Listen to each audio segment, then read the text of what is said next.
তো বন্ধুরা, আমার যে সুন্দর ফেসটা দেখছেন, আমাদের যখন ডাবল চিনে এক্সট্রা ফ্যাট জমে যায়, এটাকে কিভাবে আমি রিডিউস করি ঘরোয়া পদ্ধতিতে, সেটা আমি আপনাদেরকে দেখাচ্ছি। প্রথমে একটু অ্যালোভেরা জেল নেবেন,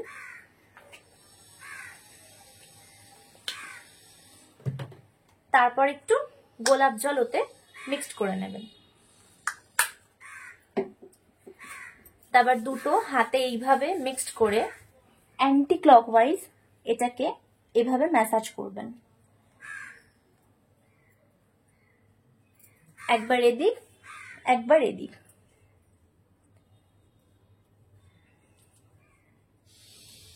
এটা আপনারা সপ্তাহে 2 বারও করতে পারেন, 3 বারও করতে পারেন। ভালো রেজাল্টের জন্য প্রতিদিন করতে হবে, তাহলে দেখবেন খুব জলদি 21 দিনের মধ্যে আপনার ডবল চিনে যে ফ্যাটটা জমেছে সেটা রিডিউস হয়ে যাবে।